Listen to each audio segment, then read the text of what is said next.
Selam dostlar. Açan ben gittim Efiyopya'ya, Afrika'ya. Ben pay aldım uygunluk getirmediğini iki Afrika halkına. Nuer hem Anyok.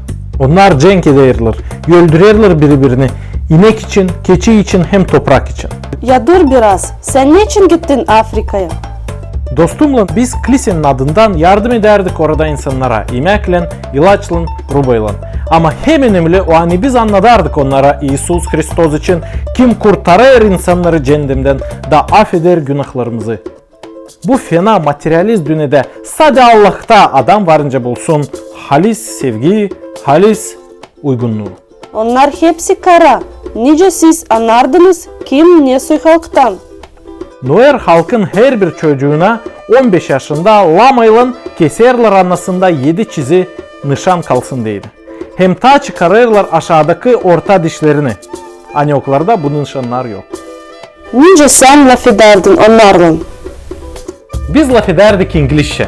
Beni çevirerler iki kişi Nuer hem Anyok dillerine. Biz teklif ettik 50'şer kişi her bir halktan da geçirdik onlarla bire 2 gün bir büyük odada.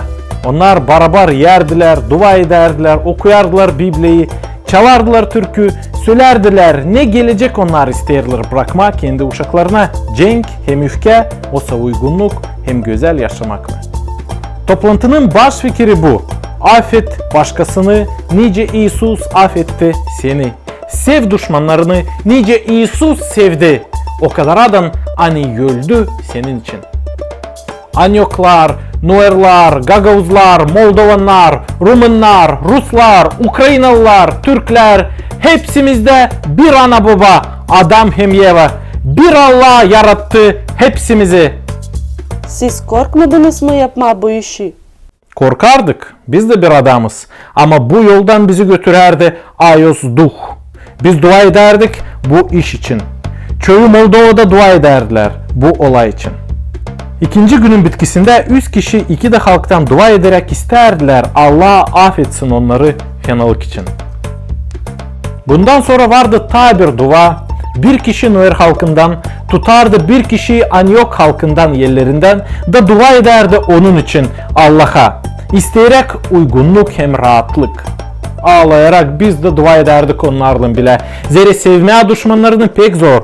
Uygunluk hem düşmanını sevmek o şaşılacak bir iş Allah'tan.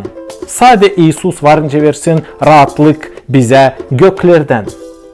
2 günden sonra bu insanlar dağılışardılar nice dost. Onlar adadılar bu uygunluğu dağıtma kendi halklarında. İsus Hristos dedi, usluluk size bırakırım. Benim usluluğumu size vereyim. Vermeyelim nice verir usluluk bu dünya. Kahırlanmayın hem korkmayın. Pahalı dostlar, siz beğendiyseniz bu videoyu koyun like, yapın repost.